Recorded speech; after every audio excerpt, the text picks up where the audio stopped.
3, 2, 1. What's going on, everybody? We're back on DGT.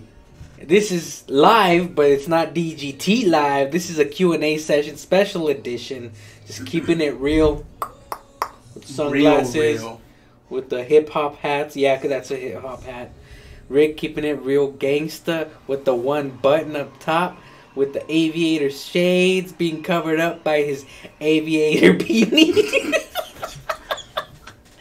I just want to say what's up to all my peeps out in Facebook land. We're going to be waiting here, telling some good old grandpa stories as we wait for our peeps to start visiting us. Now, we got to invite some people. Yeah, we typically... for this... sorry. Oh, yeah. Yeah, right. Know what I mean? Right. Yeah, that's how we do. That's how we do. Yeah. So, today's a little bit different because we're actually going to be, our real personalities in this one. No, we're not faking it like we do on DGT Live. Forget all that daddy nonsense, that gamer pop culture. Nah. Forget what you know about your boy Leo and your boy Ricardo. You're gonna get it the real way right now, right here. Hold on, I can't see the screen on this.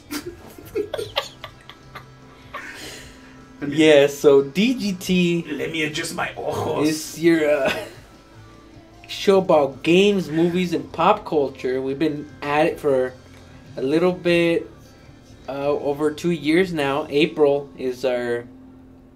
Wait. 3 years? My God. 3 years? We've been doing this for 3 years now? We've been losers for 3 years. Jeez. 3 years, man. I'm not seeing the screen. That's pretty dope. I saw it for a second. Oh, there it is. I saw it for a second. Still can't invite nobody. Wait, hold on. Nobody. Is that the old one or is that the good one? No. Oh, I mean, yeah, this is it right here. Yeah, son. I never stopped the stream though. Never stopped the stream. Never stopped it. Keeping it real live, homie. Gee. Because that's how we roll. We just keep things going. Yeah. So, what do you think are some of the biggest questions the DGT viewers might have? What the heck is up with us right now? Like, what are they up to? Why are they acting all weird? Okay. Oh man, It's going. What's going? Oh, the stream. It's going. Oh, I'm just saying. At least on my app, it looks like it changed a little bit the way things are. Oh, the Facebook set app up here, yeah. It has changed quite a bit. All for these updates, man. A while now, but it's yeah. been. I mean, it's been like that for a while, eh? Yeah, homie. Why are we acting like gangbangers? I don't know. I think that's like the most stereotypical type in our region. I think so. We're not trying to offend anybody, by the way. We just mess around with our own culture like this. So. Yeah. We think it's fair game because it's fair game. It's us. Something like that. Something like that. I don't know. Let us know. If you don't think it's fair game, we'll stop doing it. If you get offended by it and you're over the age of 30, we'll stop. If you're under the age of 30, grow some thicker skin. Too bad, eh? Too bad, eh? Grow that thick skin, homie. So, I just throw my phone like that because I don't care, eh? That's how I am. That's how I roll. Let me just check, make sure it's okay. All right. Hey, Rick, you play any good games lately? Oh yeah, remember I told you I bought Alien Isolation? Oh yeah, Finally. Yeah. I bought it, every time it comes up on sale, I always think to myself, Friday? Is it worth buying? Yes, it's worth buying because it's only like $5 now. Well, I bought the, And I also think to myself, but am I gonna play it? That's key. That's key. And every time I always say, no, I'm not going to play it. I have no intentions of playing it. So That's what always, you know. No, I bought it on keeps me from Friday. doing it. I got that cough again, guys. Sorry. The croup cough. I don't think I can get croup again. Though. I think that's a baby thing or a little kid thing. I bought it on Friday. I bought it for $10. It was what was it on? No egg flash sale, I think is what it was. Why the heck is my phone chiming so much? Ping, ping, ping, ping. Ping a ping ping. It's like nobody's hitting up our chat yet, but it's chiming. It's chiming. Right there. And it was the complete edition. I forgot what it was called. The Alien Isolation whatever bundle package, which I believe is the whole DLC, everything that goes along with it. So I bought it for $10, so I thought it was a good price. And I've been wanting to play it for a while. Just never really got around to it. So I bought it Friday. I installed it that night, and I played it for, I want to say about 20, maybe 30 minutes. I didn't get that far. Yeah. But it seems like it's a really good game. It definitely seems like it has a lot of the lore of the whole Aliens storyline. It feels like an Alien movie, like a legit Alien movie. Well, I mean, like I said, as far as the mood setting and all that, I didn't really get that far into it. But yes, you know, you're out in space, space, Holmes. Space in a spaceship, and everything's like really dark and just not gloomy, but like eerie. Yeah. So I was just figuring out, you know, the controls, kind of walking around, how to report to this person, to report to that person, and finally, when I guess I got like into the bulk of the action, that's kind of when I stopped. You know, that's one of the things I hate most about certain games, where the game starts you off as like a person inside of a vessel or spaceship of some sort, and it makes you walk around first, learning how to play the game. Yeah. I love games where you like just jump into them. You don't know what to do, but you're already having to run for your life. That's the stuff I love. So just want to hit the floor running kind of? Yeah, hit the floor running, you know, sink or swim, flight or flight. Yeah, type of thing. And then maybe later have a little bit of a slowdown where they teach you something. Daniel Sanchez is watching us. What's up, Daniel Sanchez? After like an hour of intense a question and whatnot, then you want to like chill for a bit and then catch your breath, huh? Yeah. No, I mean certain games you have to just kind of like just dive right in. A good example is PUBG. At first, I hated the fact that you just got into the action not knowing what to do. But after you played, you know, 2, 3, 4 rounds, you're like, oh, okay, that's what it is. You didn't need a tutorial. You figured it out. You got your own skills set and whatnot. And, you know, like those kind of games, yes. But one that's going to be heavy on story, that is going to involve a lot of skill, I'd say, like, no, you do need to have that tutorial. Or at least give you the option to skip the tutorial if you don't want to do it, but it has to be there at the beginning, because if not, you're going to be clueless as to what you're supposed to do, when you're supposed to do your certain skills and whatnot. No, but this one, like the first, I want to say, somewhere from 5 to 10 minutes was all CG, like all movie. So you were just... So you weren't even playing? No, you were looking at, you know, what was happening. It gave you a recap of, I believe it was the ending of Alien, the first one, with Ripley, right? The girl, the female. Believe it or not, Ripley. Is it Ripley or Riley? Ripley. Ripley. Right? Yeah, it's Ripley. So believe it or not, it was her like giving you like a recap. I don't remember if that was the actual audio clip of her from the end of the movie, or if they got her. It is her voice. But I don't know if they got her to, you know, narrate something, or if it was just like a clip of the ending of the movie. Yeah. But that's going on, and then, you know, you kind of jump into the actual story. The commander, the colonel, whatever he is, he reports, or he, you know, walks up to this girl, ends up being the daughter of Ripley, saying like, oh, we finally got word back of, you know, it's your mom, whatever.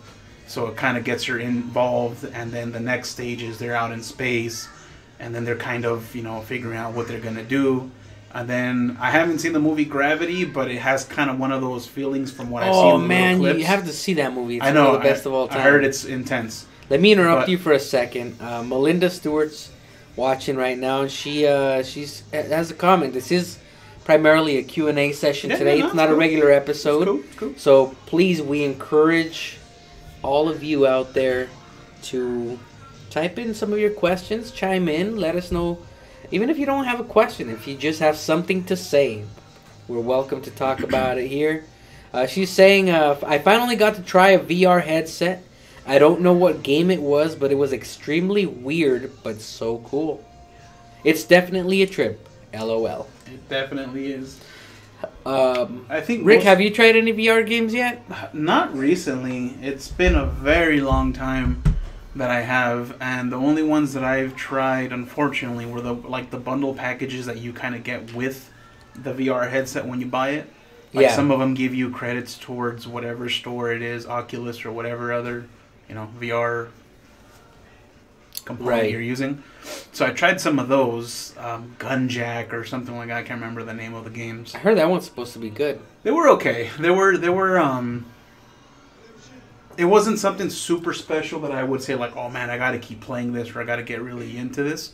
It is definitely a different form of immersion into the games, right? Because you technically kind of feel like you're really there, but not enough to me to where it's like I got to keep doing this. I got to keep going at it and play. And but then again, I tried it on the smartphone VR kind of. I don't know about the PlayStation VR. I don't know about the one all the YouTubers is Oculus. Is that what there's Oculus Rift, and then there's PlayStation VR. Those are the main ones. Mm-hmm. The other ones, the ones I've tried, are the cell phone ones, where they come with like a little VR thing, and you snap the cell phone right in front of your face, pretty much, and strap it over your head. And they're not too intuitive. They're like very basic when it comes to VR, but from what I've heard, like the best VR experience right now is on PlayStation. That's Despite cool. Oculus having all the advantages of a PC, but people still are touting PlayStation as having the best experience. That's cool. So kudos to them. It's inferior technology in terms of graphical power. However, usability is king, I guess, when it comes to VR so far. I remember years ago, this was back in, I want to say 2012, December of 2012. Mm-hmm. I went to a 49ers game, and Sony had a booth there where they were showing off some of their virtual reality headsets. Mm-hmm. Now, this wasn't PlayStation VR, but it was some different other type of headset, and they were mainly using them to show off videos, which is so weird. It was like not interactive at all. It was just like showing you a video, and that's what at the time they were calling VR. But I guess you could say the authentic VR experience that I've ever had is just back in the day with you remember the virtual Game Boy from Nintendo playing Wario Land. The laser eye surgery that you would get from that sucker? Oh my god. It was... I think I played it for 5 minutes and my head was starting to hurt from just 5 minutes of playing it. I don't know how that... I don't know. I don't know what they were thinking on that. That sucker, I think, caused more damage than it did any good. Oh, absolutely. It was insane. Plus, you would feel a little dizzy after playing it. I don't know. I kind of wish I could find that like at a thrift store or give it another try, or maybe find it somewhere like a yard sale or something, swap meet. I don't know, just to try it out, because I think despite all of its flaws, it did have some potential. Well, I mean, VR is what it is now because of back in the day, that kind of pioneering. So it wasn't the greatest back then, but it led to what we have now. What was I going to say? As far as VR games, I'm not like I said, I'm not like too crazy about it. Like, oh, I need to get it. I need to try it some more. Yeah. They're not super expensive. I think they're like 400, somewhere in that ballpark figure, I think. But the ones that do seem like it's worthwhile, not so much like me personally, like I want to play, but the only reason why I would want to is like if we have like a gathering, like a party, like a little get together. Right. The jump scare kind of games. Oh, those would be fun. Those seem like it's the thing to play. Because, you're in there, you got your goggles and everything on, so you as the person playing feel like you're in that forest, that mansion, whatever. But everybody around you is just looking at you all, freaking out. And the type of game I want to play on VR, but at the same time I don't want to play on VR, is like a game like Resident Evil. Where it's super creepy, and I'm assuming... Like a first person? Or the actual... Yeah. First person, like the Resident Evil 7, and I'm assuming like a game like Don't that. They have that in VR? Yeah, it's VR, but that's the type of game I want to play, just to say like, okay, I did it, and I don't want to ever do it again, because I'm imagining that it's probably a terrifying experience. Yeah. I mean, that's what I was talking about, like the jump scare. I mean, something like Resident Evil has a story to it. Like, you have to accomplish something, get somewhere, do something. The jump scare is just, that's what it is. Every turn you take is basically something's going to pop out and freak you out. It's purposely meant to do that. I think that's why I said that. I think that's why it would be, like, perfect for, like, a party game. Because, here, Leo, try this. Yeah. While me, Pancho, and whoever else are around you just laughing our butts off because we're seeing you react and freak out. And we're over here just like, ah, ha, ha, ha, whatever. But something like Resident Evil, yeah, it might scare you, but not as frequent. Where to me, it would be kind of boring watching you play because you're playing a game. You're actually involved into it. Speaking of that sack of potatoes, where is he? A sack of potatoes. I think actually he's still traveling. I think he's not back yet. Spoiler alert. Spoiler alert. He's coming back from down south. Thailand.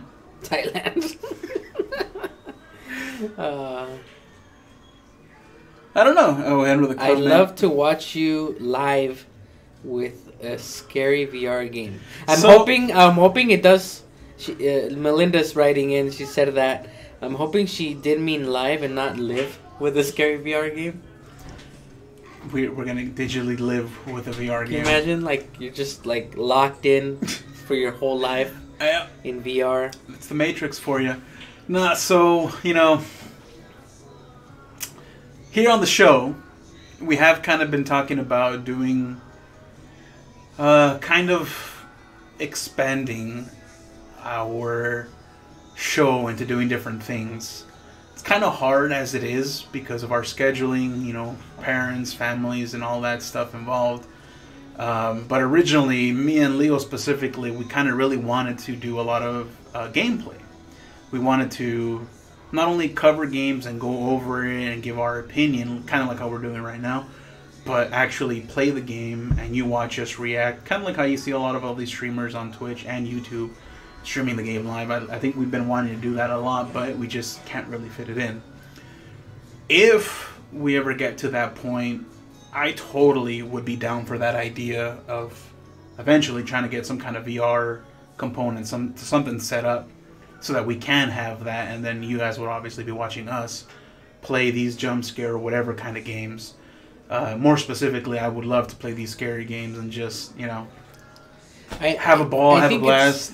It's fun enough to play like your typical game, but to be able to do it in VR and be able to actually show that off to our audience, that'd be fun. But VR is still, I think, in its infancy, despite all the advances that they made recently. But if you think about it, it's like the first true VR experience.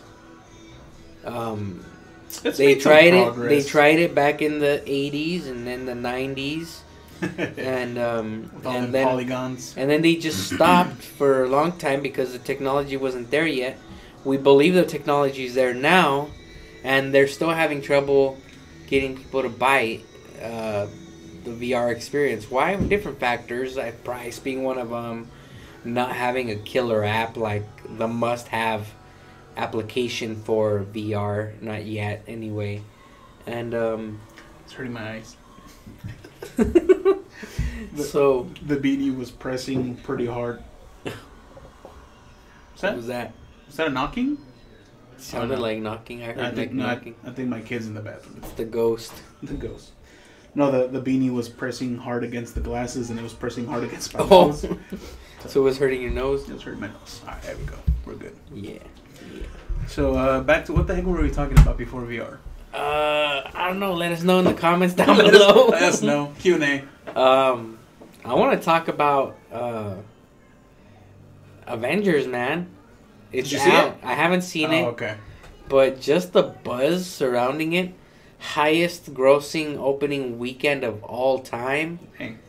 That's I mean, crazy. I was looking earlier at a statistic that showed that Disney had like something crazy, like 9 out of the top 10 grossing opening weekends of all time. Jurassic World being the only one that's not part of it. that they don't own yet. Right. Yet. Not yet. Yeah, man. I mean, I'm eager to watch it too. There's supposed to be something like 30 superheroes in this movie or something like that. Maybe I'm over exaggerating, but there's a lot of them. And I mean, obviously, this has been hyped for some time now.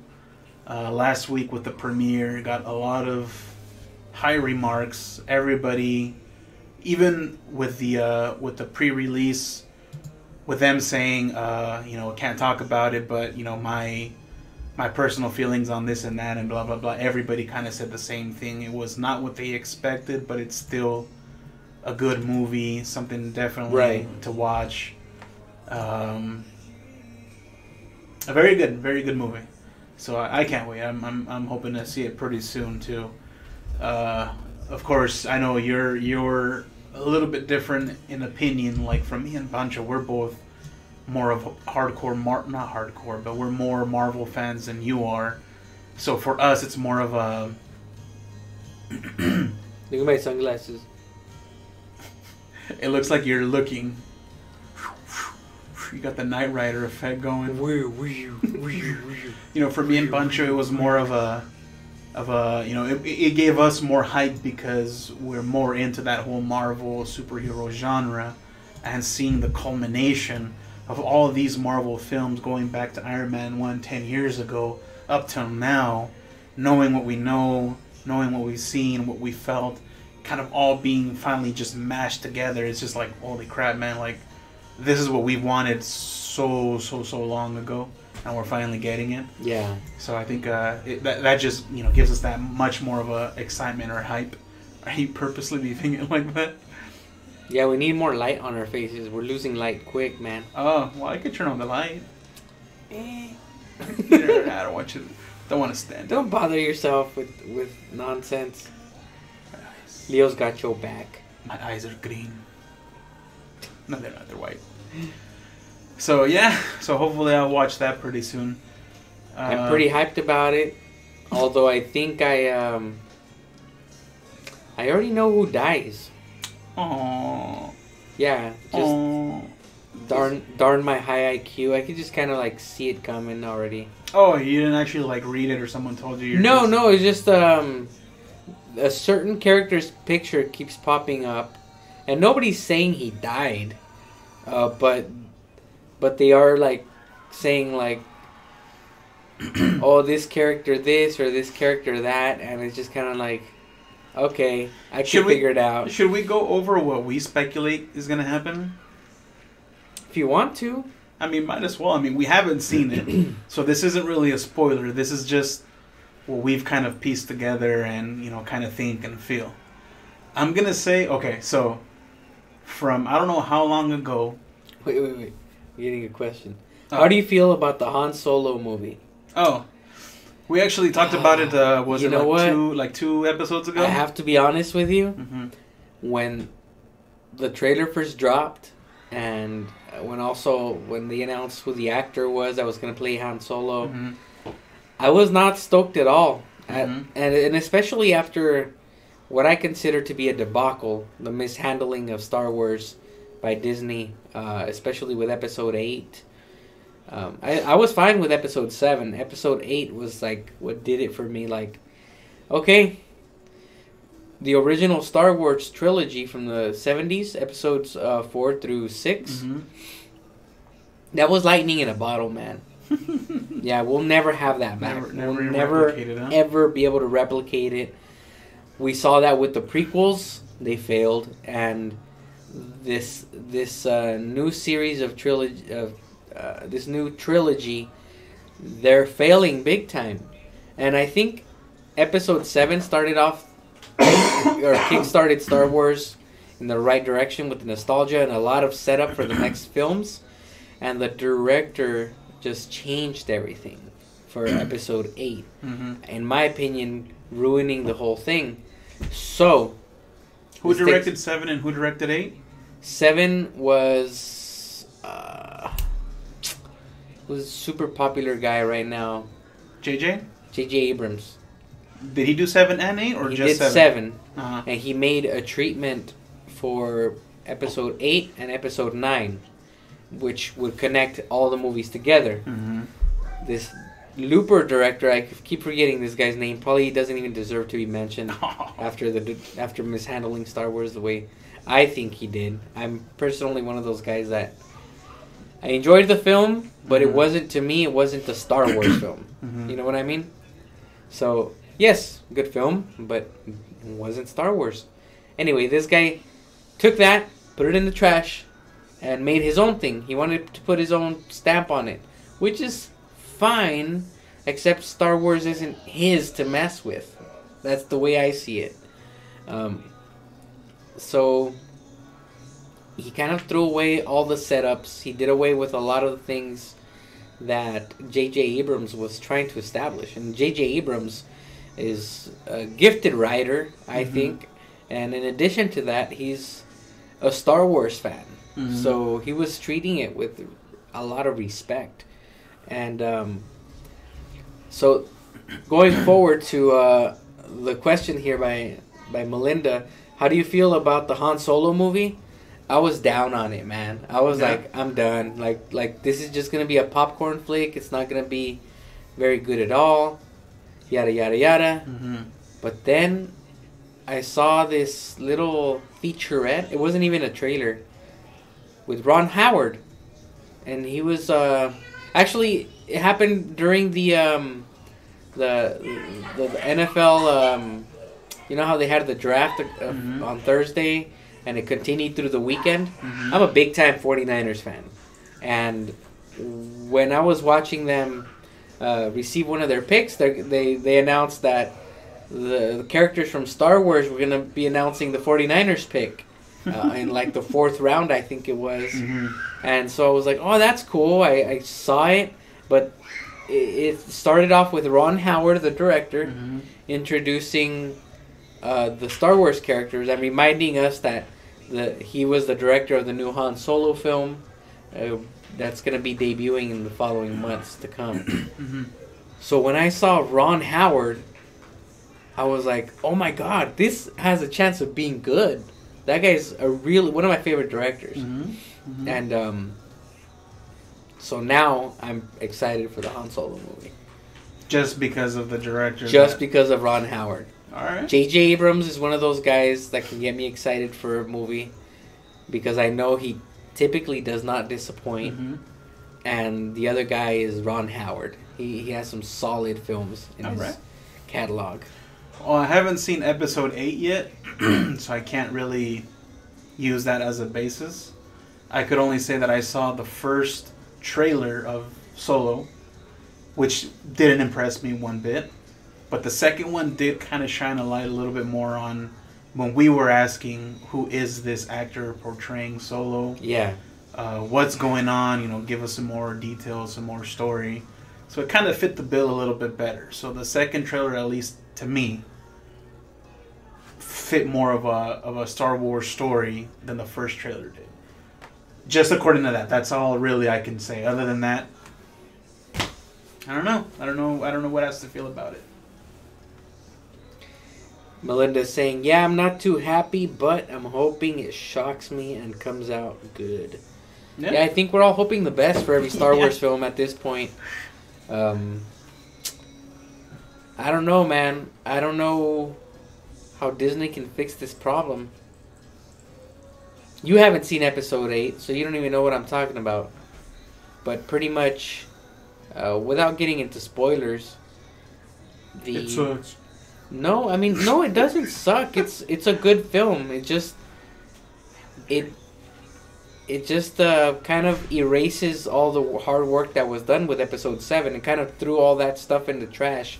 Like everything that Episode 7 had set up, this one took it, bunched it up, and put it in the trash. It's getting kind of hot. I'm sorry.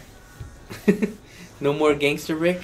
Might as well undo the buttons. I mean, I wasn't really doing much of a gangster impression to begin with, but, you know what? I'll go back. You go back? Don't let me change your mind. I just won't do the shades. It was getting too dark. Let us know, Melinda, if you want Gangster Rick on or off. Toggle mode.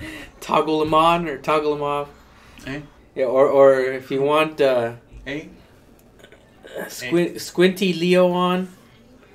Did I hear somebody? I was just. Oh, it's an ad. Yeah, we got some background music playing. Background music with ads. With ads. let's skip the ads. All right, there we go. Yeah. In case you're wondering what kind of music we have on, it's a Brazilian band titled Rosa de Sharon or Rosa de Saron, and we have no idea what they're saying, but the music sounds awesome. It is legit instrumental. I'll give you that. What else were we talking about, Leo? I interrupted you with Star Wars stuff. Oh, did you see I forget. Deadpool's little congratulations to the Avengers film? Nuh-uh. Oh man, Ryan Reynolds, one of the funniest dudes on Twitter. He supposedly took a picture of a fax or of a letter that a reply letter that he got from Stark Industries, where he had asked if he could join the Avengers, and he just gets a reply like, nope. Like, you know, a few more details, but stuff like that, you know. That's pretty funny, actually. Yeah. Yeah, when we were talking about that, I think last episode with Francisco, we were talking about how this is kind of like the last like home stretch for Deadpool to be, or mutants in general to be thrown in the mix with Avengers, and you know, by the next part of Infinity War. What with, you know, Fox being acquired by, or the subdivision of Fox, 20th Century Fox, I think it was. Yeah. By Disney, right? Or did that finalize? It did, right? Yeah. Right. So. Oh, here it is. Regarding joining the Avenger, no. Let me see if I can get a full screen. Is it a little clip or is it just a? It's just the image. Oh, okay. He posted it on April 14th, 2012. It says, regarding joining the Avengers, no, absolutely not. Go bother Professor X. No, sincerely, Tony Stark. Nice. So, yeah. That's pretty ingenious. I mean, they're kind of, you know, they're keeping the universes connected. I never knew when it quit. I think I never did. I'm glad that they're keeping the universe connected. In a way, it's connected just because of, you know. Well, I mean, they're all MCU, so they are connected. But because we know of the whole production behind it, Warner Brothers, 20th Century versus what Disney is. You know, they're gonna have their discrepancies, and you know, the whole deal that we went through just to get, well, not we, but you know, what happened for Spider-Man, and when they finally got him in there, it was kind of like wow, like this is amazing, like this is what it should have been way back, you know. You know, I'm thinking maybe we should make Melinda an honorary member of DGT Live. Because she's saving our butts right now. Oh, yeah. She's telling us. We were talking about Avengers in the box office and how we thought things were going to play out, you know, without having seen the movie. No official spoilers. Spoiler alert. We can't spoil it. We haven't seen it. Sorry. That's funny. We have short attention spans. We lose our focus like that.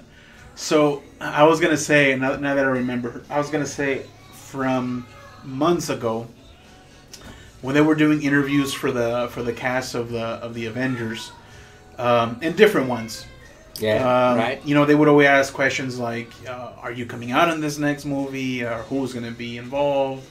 Blah blah blah, this and that. And one of the questions that they asked very frequently to a lot of the crew members was, "Who's gonna die?" Because you know, it's kind of all led up to someone's gonna pass away, be done with, moving on, kind of thing, whatever. Right. So they would always ask those questions, and the majority of them, you know, because of legal obligations and whatnot, they can't say anything like that, right? So, or they can't discuss. So most of them are like, you know, sorry, I can't disclose this, and blah blah blah, this and that. But every now and then, some of the actors would like slip and say something. That's how we would get all these rumors about, you know, this would happen, or that's gonna happen, or this new character, and blah blah blah blah. Mm. But I think multiple times, the actor that plays Bruce Banner Hulk, what's his name? I forget his name. Lou Diamond Phillips. Sure, we'll say him. I think like on 2 or 3 different occasions, like it slipped out of him. Like I think it was like 2 different occasions, 2 different interviews. They would ask him that question, like, "Oh, so who dies?" Or no, it wouldn't. It wasn't even a direct question like that. It was like, "Oh, so what do you think we're gonna feel towards the end or at the ending?" Something like that. And he kind of did one of those like accidental slip-ups where he was like, "Oh, you're gonna trip out on the ending when all of them die," and like he said that, and then I think it was I forget the other guy's name, War Machine. Yeah. I think he was next to him, and he kind of does one of those like, "Dude," like you know, like kind of cut him off, you know. Now it could have been played off, it could have been, you know, scripted, you know, it could have been, you know, a little gag between them, but the reaction looked legit. So that was one thing that was said. On a couple other occasions, a lot of people, or a lot of them, kind of hinted at like it was going to be a very big tragedy. Or expect the unexpected kind of thing. So all these little things, you know, that they were little bits and pieces, the clues that they were kind of giving us. Yeah. So with all that said, I'm going to say something like really crazy off the wall that, yeah, all of them or the majority are going to die. We saw in, was it Avengers 2, the Ultron, where the Scarlet Witch mind zapped whatever Tony Stark. And then remember he saw into the future. Right. And he saw, I think it was Thanos, like standing all over, or it was a pile of all the Avengers. And Captain America was telling him, like, where were you? Or something like, I can't remember exactly how it played out. But basically symbolizing, like, they all died or the majority of them passed away. So a lot of things like that kind of tie into this, which I'm going to assume that's one of the scenes that they're going to use in this next film, or in this one that just came out. That they all died, or the majority of them died. But remember, they're dealing with these infinity gems. One of them is the reality gem, where you can alter reality.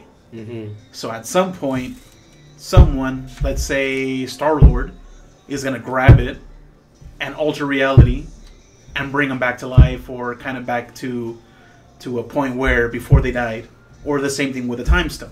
They're going to reverse the time just like Doctor Strange did. Oh, that would be cool, man. So like technically that. It is going to happen. They are going to die, or they did die, but they're going to reverse it back to where they just, you know, moments before they died and you know, fix it kind of thing.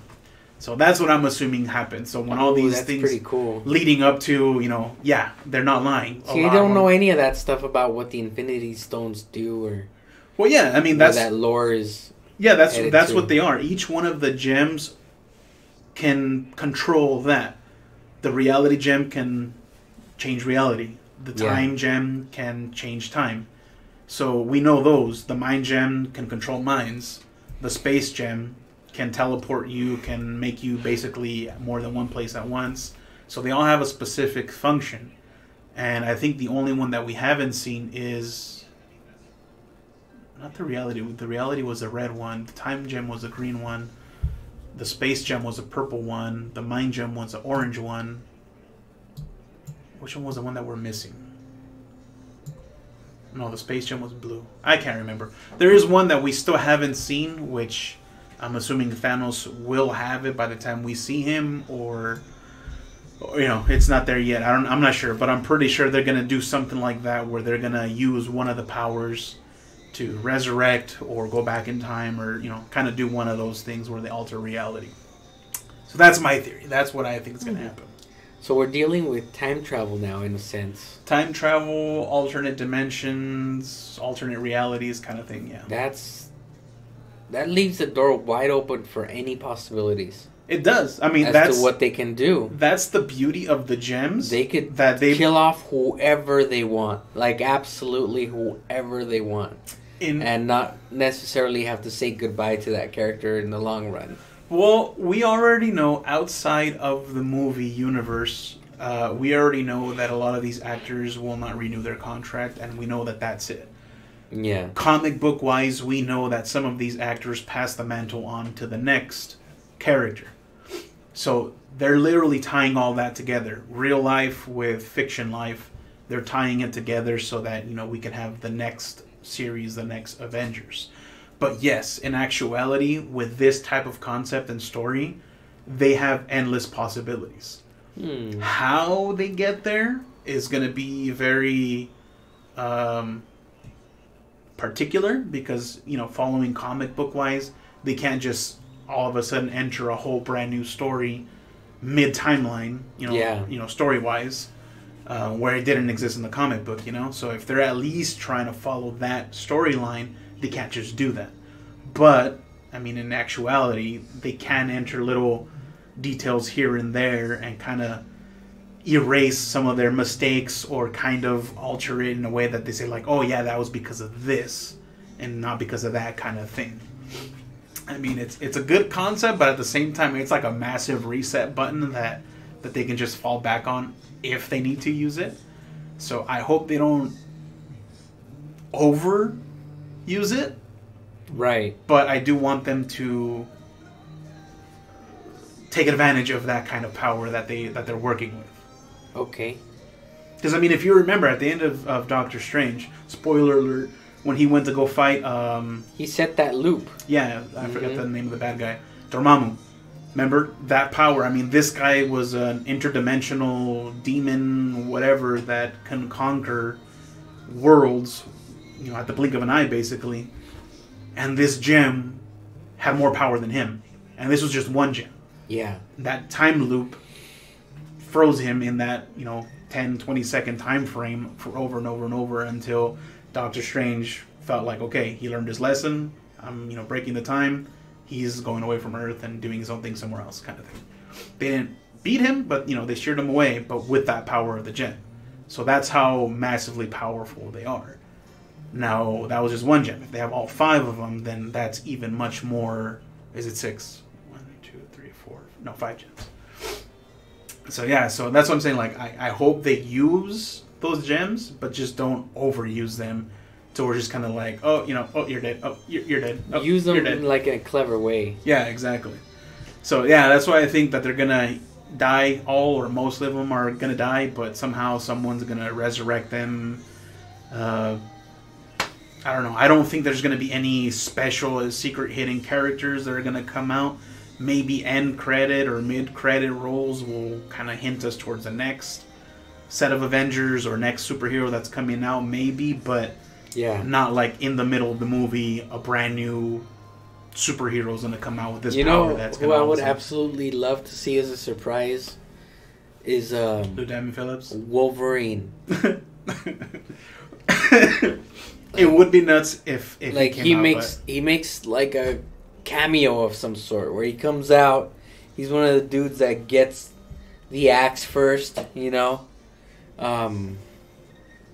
also seeing like all the major Avengers get killed would be pretty cool too. Like some of the major guys. Yeah. And then just end up with like one of the little guys that nobody cares about. You know, like Mm-hmm. I don't know, maybe Hawkeye or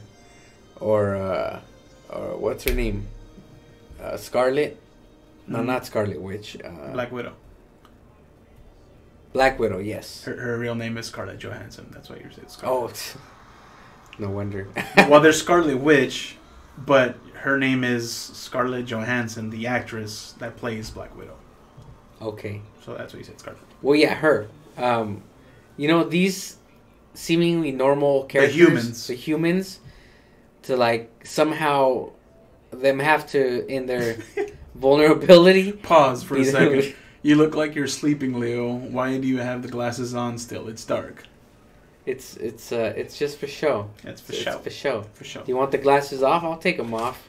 See, I'll put mine on. Now you got squint, Leo. Squint Leo. Squint, Leo. He's a collector's edition. Squint Leo. Squint, Leo. It actually feels kind of nice having shades on in the dark. Yeah, because this light's pretty bright, man. It's all up in our face. So you were saying Yeah. human characters? I think seeing the Avengers at their most vulnerable is what will bring out the real heroics in them. Because it's easy to be a hero when you have superpowers, Right. in my opinion. But when you're at your most vulnerable, that's Well, when I mean- you kind of really see what your medal is really about. I mean, in reality, as far as movies go, Civil War kind of did that. Because remember, it put half the Avengers against the other half. Yeah. Powers or no powers, they basically stick to their guns and their beliefs in either themselves or the government doing the right thing, whatever, their motivation was. And they fought, all out. They hurt each other. They practically killed each other. Right. So, I mean, it already kind of showed that. It kind of proved who's who.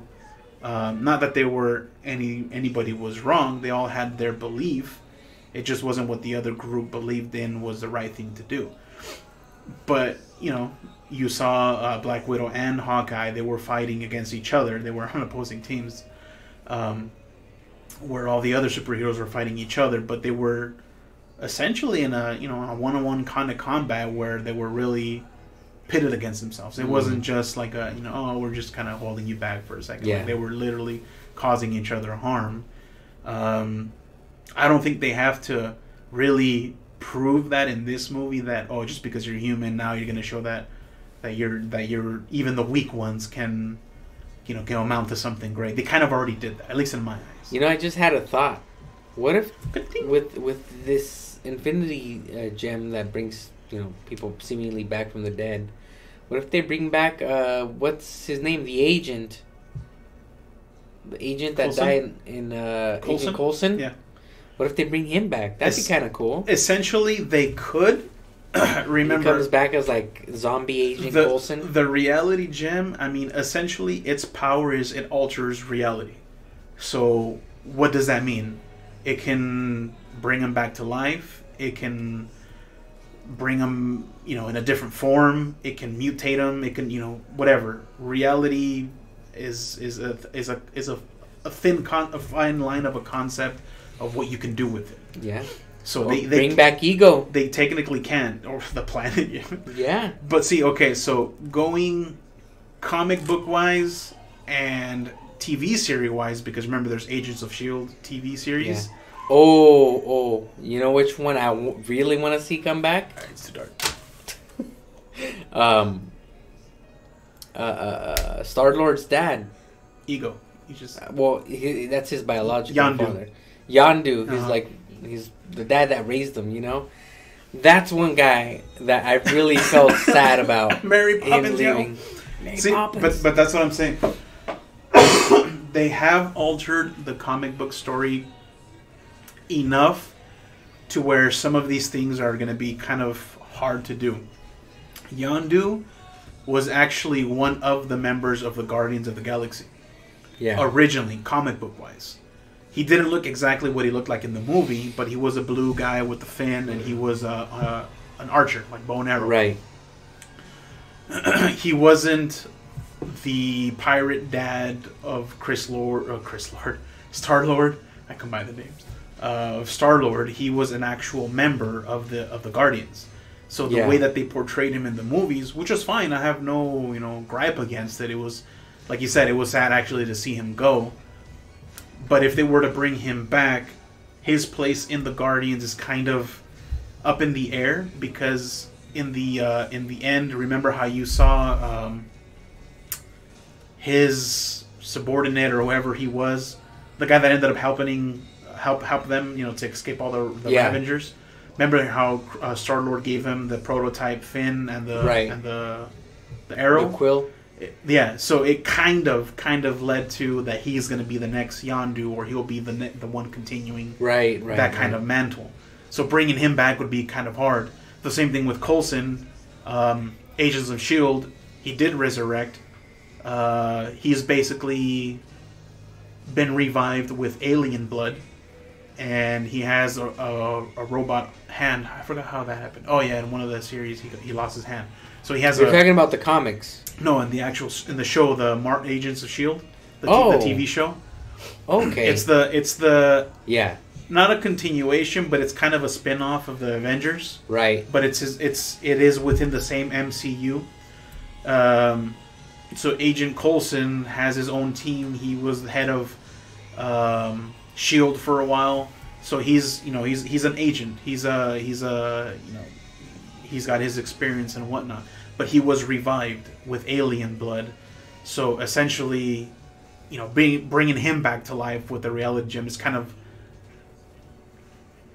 not really possible, because even though they're two separate productions, movie MCU won't really interface with TV show MCU, but they're not going to do something to contradict them either. You know what I mean? Yeah. So they wouldn't really be able to do that.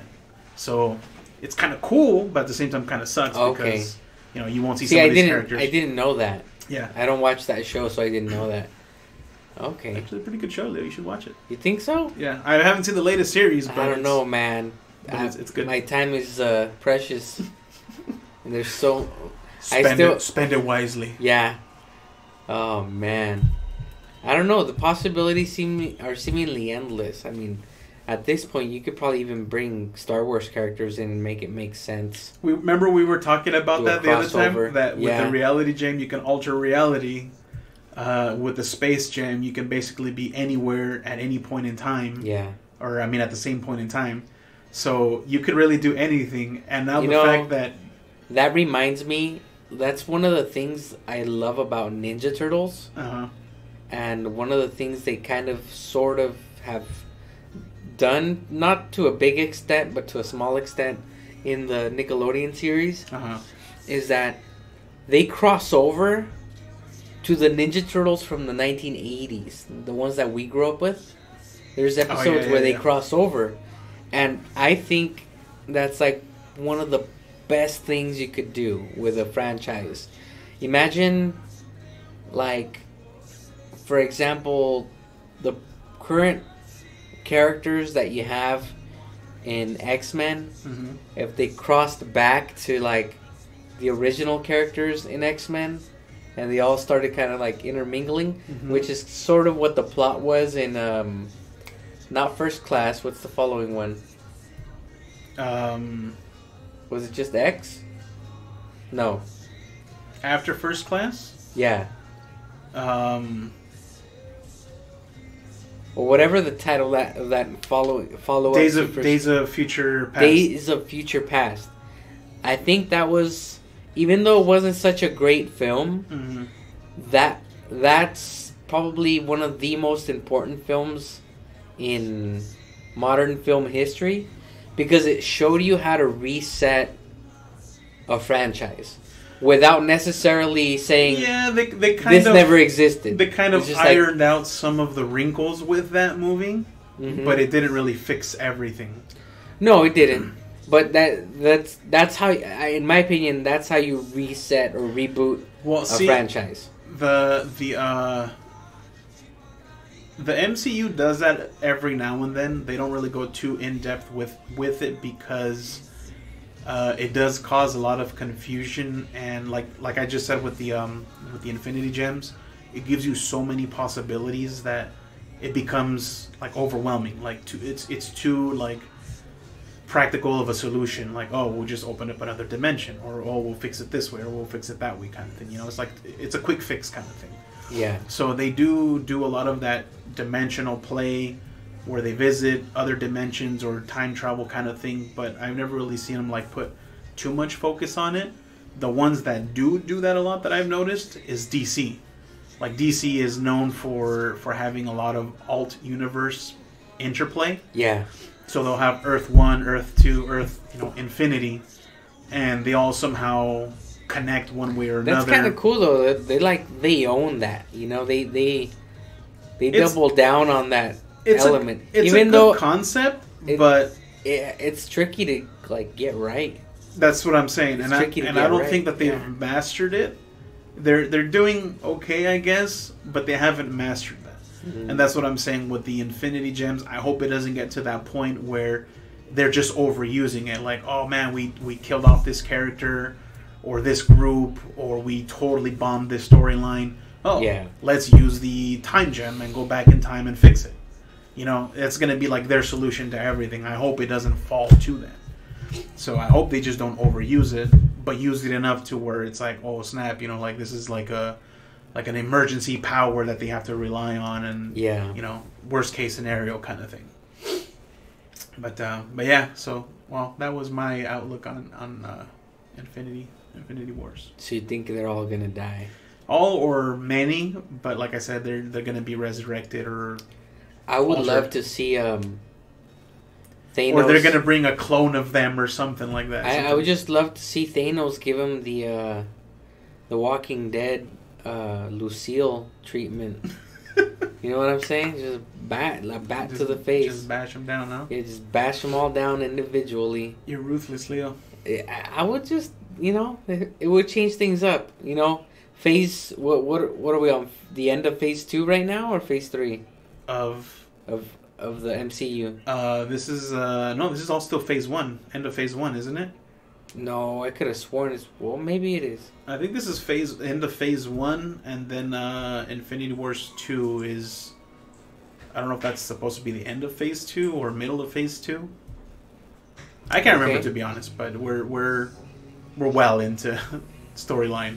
Because I could have sworn this Infinity War. Mm-hmm. Next year we're getting Infinity War 2. Well, it might be end of phase 2 then. And then Infinity War 2 is phase 3. Yeah, maybe. That's what I thought. I thought we were like at the end of phase 2. Could be. But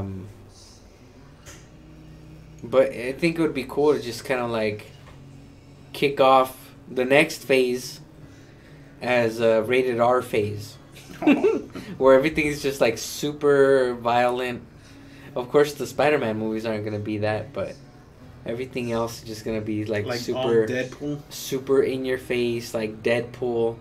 Where finally Deadpool can cross over without having to worry about it. Of course, there's no way Disney's going to go for that. No way. Because these movies are making way too much money hitting that teenage demographic. All these movies are PG-13 and up, so I think they're at the sweet spot of films, but it would be kind of cool to see them change it up a bit, like James Cameron said. When are we gonna get tired of these films? He's saying hopefully Never. soon, but yeah, I think we're not gonna get tired of them, and they're fun films, good popcorn flicks, not pieces of art. I consider the only superhero film that I consider a piece of art, but even at that it's flawed, is The Dark Knight. I consider that a piece of art, like artistic filmmaking. We are in phase 3. This is phase 3? 2016 to 2019 is essentially phase 3. Okay. Avengers 4 being the last. Well, I'm assuming part 1 and part 2, because it just says Avengers 4. Yeah. So the last ones that we have is it is broken. Sorry, Thor Ragnarok, Black Panther, which already came out, Avengers Infinity War that just came out, Ant-Man and the Wasp, Captain Marvel, and Avengers 4. So those are the last 3. So we got 2 more films before Avengers Infinity War 2. Yes. Huh. I wonder what those can set up. Like, you mean the Ant-Man and the Wasp? I can't see that setting too much up of a build-up for Infinity War 2. I think it's just going to be more of a what's it called? Kind of like Ant-Man 1. Like, it was just kind of like, who is this superhero? Kind of, it was just like a bonus kind of film. Yeah. Same thing with Black Panther, although I think he ties in a little bit more into the whole Infinity War than Ant-Man did. So I think it's just going to be really like a bonus film. Maybe to kind of explain where he was in this whole Infinity Wars mashup. Yeah. Maybe that's basically what all that it really is. Mm-hmm. And then we're getting Captain Marvel, so we know Carol Danvers, that character's coming out.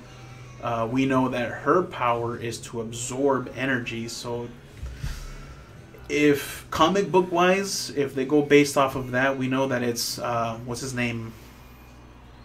Adam? Black Adam? Yeah. That defeats Thanos. Right. Comic book wise. At the end of Guardians 2, we were hinted at the creation of him. I don't know if we're going to see him before Avengers 4, but if not, I can totally see how they will use Captain Marvel in his place since her movie is coming out in a few months. What's up, buddy? Huh? Hello, hello. Oh, it's okay. You can have a cookie. It's okay. Okay, what? You already had your cookies, remember? Parenting 101. What I want to see is... Sure. Have him give you some, okay? What I want to see is... I mean, this is great. It's been working for them, and I don't see them changing it unless their sales and box office numbers go down. Mm-hmm. But what I personally would love to see is these movies, these characters, go off into different genres. And by that, I mean, like, have a character that has a horror movie. Mm-hmm. Have a character that has a comedy movie. We sort of already had that with Thor, Ragnarok. And we saw it worked. Yeah. And have a character that goes into, like, I guess you could say, really serious tone movie. Like, I'm thinking of, like, The Grey. Mm-hmm. You know, with, what's his name? The actor from, LaDavid Phillips? No. Schindler's List and Taken. Like, having... Liam Neeson. Having, like, that, you know, that tone of, like, seriousness and despair and survival. Like, something like that. Where it's not all just action. It's a little bit of drama, more action. Mm-hmm. You know, climax with a fight, and then just like, boom, end of the film. Everybody's happy. Yeah. I want to see something different. I want to see different genres. Maybe a noir style film. You know. Maybe a period piece. You know, we sort of had that with the Captain America film, the first one. Mm-hmm.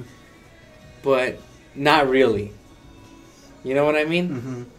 I want to see all these different genres come out, and I think different genres would make a film like Infinity War that much better, because people would then be saying, how is this going to fit in with that, and this with that, and once you lock in all these gears, I think they would all just work beautifully. You know what I think would be pretty cool? It'd be a very, very, very far stretch of a chance of this ever happening, but once the actors that, you know, kind of get pushed off the screen, the contract's up, they're no longer carrying that character in movie wise, would it be kind of cool if they did like not so much a spin-off, but just like a kind of like a reality kind of show?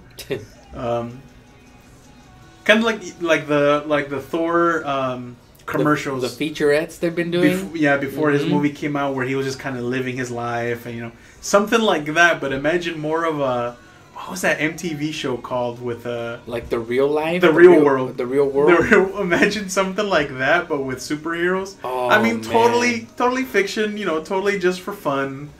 Nothing to do with, you know, the movies that they have to tie them in or nothing like that. Wasn't there a show on MTV a long time ago where it was like supposedly like a reality show of superheroes living together, but it was animated. Oh, the animated one. Yeah. Drawn Together, I think. Drawn Together, yes. But that was like... It was dumb, though. It was like... That was dumb. Completely, entirely adult-oriented. I mean, it was just a lot of... Not nudity, but, you know, suggestive nudity and profanity and stuff like that. Like that's just what it was all about. I mean, like, them actually sticking to their characters and doing, like, day-to-day routine tasks. Like, oh, I gotta go grocery shopping. And you see, like, Hulk and Thor walking down the aisle trying to find, you know, the produce and the meats and, you know, just for fun. Just like it doesn't even have to be a, you know, full hour-long kind of show, like a, you know, 5-minute, 10-minute long little thing here and there. But we get these, like, on a weekly basis, little clips here and there. Yeah. Just them to reprise their role, basically, so that we don't lose contact with that character kind of thing, you know what I mean? I don't know. I think it would just be kind of funny to see that, and we'd still get our dosage of those characters every so often, and like, oh, did you see this? Ha ha ha, man, that was so funny. Yeah. In relatable situations, you know? I'm totally Spider-Man's getting his driver's license, so he's taking his test kind of thing, you know? Like the everyday life. Yeah. I think it'd just be kind of funny. I mean, they're no longer going to be portraying that character in the movie. So they should be able to kind of recycle it and use it out in the world somewhere, you know. I mean, it's like I said, it would be nearly impossible to get that done, but I think it'd be funny if they could manage something like that. You know what I'd love to see happen? Disney get the rights to Dragon Ball films, and then just like do them justice, you know? Like have Kevin Feige of the MCU just say like, I'm gonna give these guys a chance. Try to be true to the series, to Dragon Ball. But it's hard though, dude. Like, I know it's a different ball game. It's not a Western product. Yeah. Dragon Ball is a very Japanese product with all that cultural stuff. It's the culture and the fact that it was already anime. If it was just a comic book, you know, you can you can take that and develop a fictional character, you know, like a real life character. Sorry, of you know, what he would kind of look like as opposed to the comic book. But because these were already an illustration copying an animation, you've seen their colors, their movement, their, you know, who and what they are. Makes it a little bit more difficult to try to bring it into life because you're never going to get the exact same image. I mean, just think about the hair, like Goku's hair. Yeah. How the heck can you get that style that way, you know what I mean? Yeah, to look good on film and all that. Without it being CG, without it being like over the top ridiculous. So it'd be kind of hard, but it would be interesting though if one of these bigger, more successful companies had a shot at it with people that actually. I'd like to see them try. Yeah, that's for sure. It would be cool because I'll be honest. I mean, as creative as Japanese people are, the Japanese cinema is not big enough to where they can make a really high quality film like they can in Western countries. I'm not saying in terms of storytelling.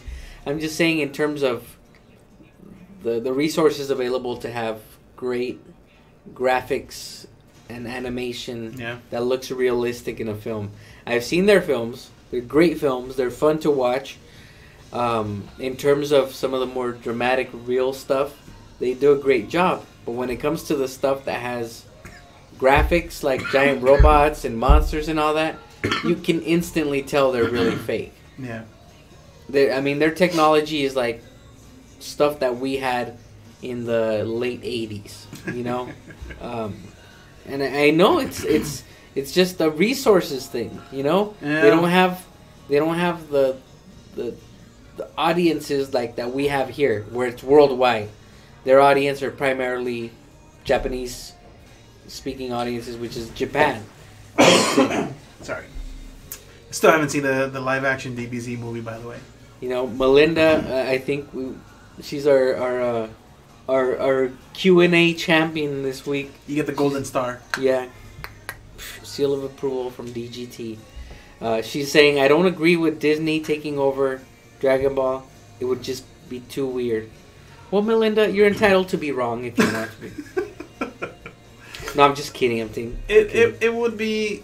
I mean, it's a different artistic style. I know about Disney being No, and I'm not saying doing an anime. No, I know. I'm saying live action. In that form, yes. I have enough trust in Disney at this point to where I think they would get their correspondents and representatives from Japan and make a movie justice. Yeah. Look at what they did with Moana, with that culture, the Pacific Islander culture. Look what they did with Coco.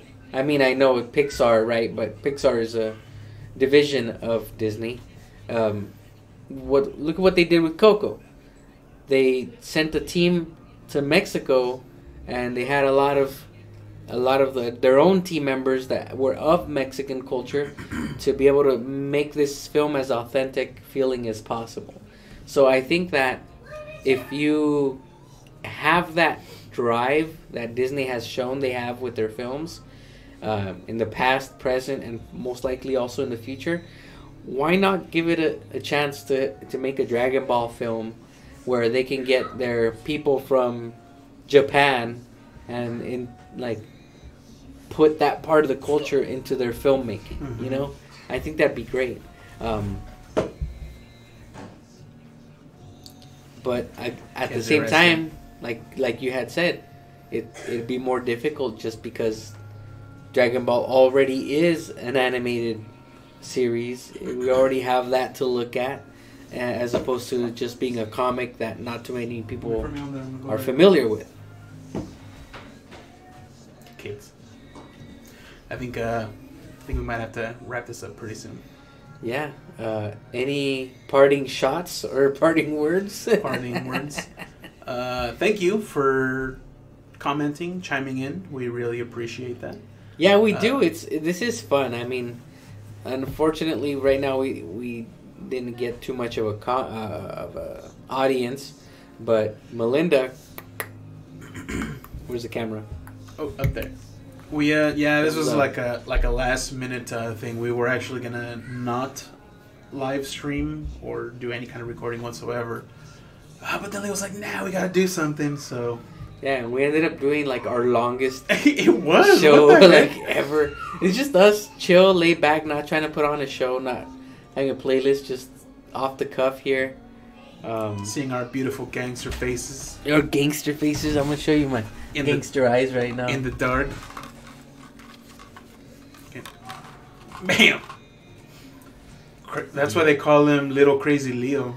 Crazy Eyes Leo. Crazy Eyes. I want to see it. Oh, there we go. There's a delay, obviously, in the stream, so we finally see what Leo's showing you guys. So now I can go to sleep, and you guys would never notice it. You could have just been wearing that the whole time. I'd have been talking here for like an hour, and you'd just be over there snoozing. Remember, if you like this kind of stuff, this is actually off. What do they call it? Off the cuff.